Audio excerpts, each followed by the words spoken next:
qual é o conceito, quando ele surgiu, o que significa ele, porque há muita confusão no que seria o refúgio. A gente teve, o tema do refúgio está muito na mídia hoje, em termos das crises, dos conflitos aí globais. No Brasil, a gente teve recentemente toda a discussão, no caso específico, que estava no STF, se era refugiado, se não era refugiado, acabou que não era refugiado.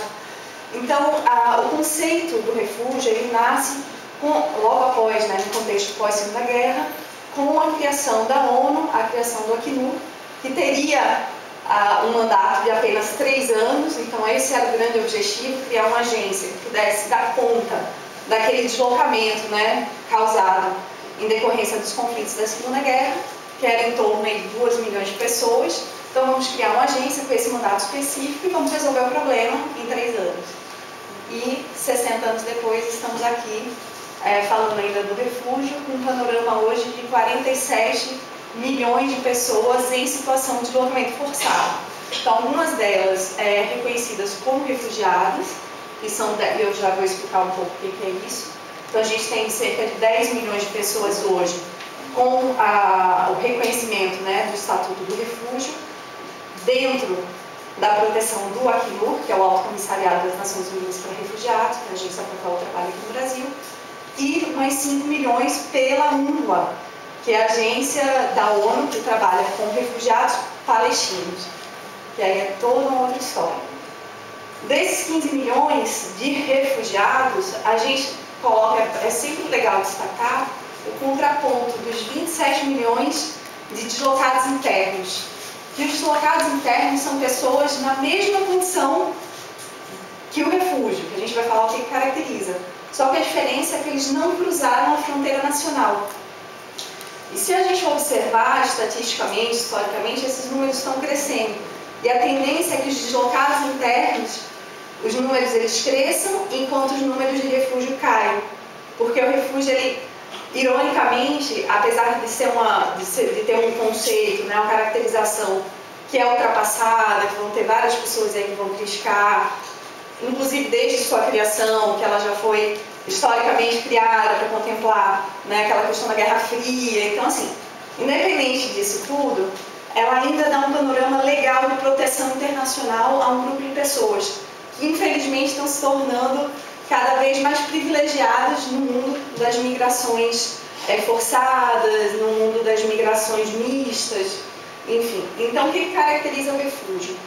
São todas as pessoas que cruzam uma fronteira nacional, então a pessoa não pode ser, pelo conceito conveniado, assim, aceito pelos estados, não pode ser uma pessoa, não pode ser uma refugiada no meu próprio país, tem que cruzar uma fronteira internacional. E tem que cruzar essa fronteira nacional, internacional, por um motivo específico. E tem 5 motivos. Então, a questão de raça, religião, nacionalidade, pertencimento a um grupo social específico e opinião política. E aí, daí que vem todas as críticas. Então, uma pessoa que está passando fome, ela não pode cruzar uma fronteira internacional e pedir refúgio? Infelizmente, não. Hoje, não. Ela até pode pedir, mas ela não vai ser reconhecida como esse grupo caracterizado como refugiado. Um grupo social específico. O que caracterizaria, então, um grupo? Não poderia ser mulher, a depender do contexto, a mulher ela pode ser refugiada, ela pode ter a vida dela em risco justamente por ela ser mulher, em determinados contextos, países. Então, homossexual também, homossexual é uma coisa que está crescendo bastante, vários países estão reconhecendo, o Brasil reconhece a pessoa com opção sexual como um refugiado, a depender do contexto do país que ela vem. Eu já estou me perdendo no tempo. Então, o que caracteriza isso? Cruzar a fronteira internacional, atender um desses 5 quesitos e o grande ganho da Convenção 51, independente das suas críticas e limitações, o grande ganho é o compromisso que os Estados assumem de não cometer o refoulement, que seria a devolução dessa pessoa para o país onde ela corre risco. Então, assim, eu não posso, o país que é signatário da Convenção de 51 e do seu protocolo de 1967, que eu não vou entrar aqui no mérito, amanhã, inclusive, a gente sugeriu, para a organização do curso, uma atividade, vocês vão fazer uma leitura crítica de um material produzido pela Acnur e outro produzido pela mídia daqui brasileira. Então vocês vão ter a oportunidade de entrar na parte de estatística, por isso eu não estou nem entrando muito, não pretendo, mas vocês vão poder ver essa questão das estatísticas, essas questões dos mitos. Então a gente tem um grande mito hoje que a Europa é o grande receptor de refugiados. É mentira. 80% dos refugiados no mundo estão nos países em desenvolvimento. Eles não conseguem chegar na Europa, eles não conseguem chegar no Canadá, eles não conseguem chegar nos Estados Unidos. Aí também quando chegam não estão conseguindo muita coisa para chegar lá. Mas assim, aí os países signatários da Convenção de 51 e 67, que aí amanhã vocês vão, inclusive a gente disponibilizou um CD de treinamento para jornalistas, né, que o Acnur a gente tem um curso, a gente fez, eu não sei se algum de vocês participaram, a gente fez agora no primeiro semestre, uma atividade bem legal, né, de treinamento para jornalistas, foi uma videoconferência simultânea, Brasília, São Paulo, Rio, Manaus, com certeza, não sei se Porto Alegre estava. Então, assim, explicando para os jornalistas o que é o tema do refúgio, né, esclarecendo, colocando fontes.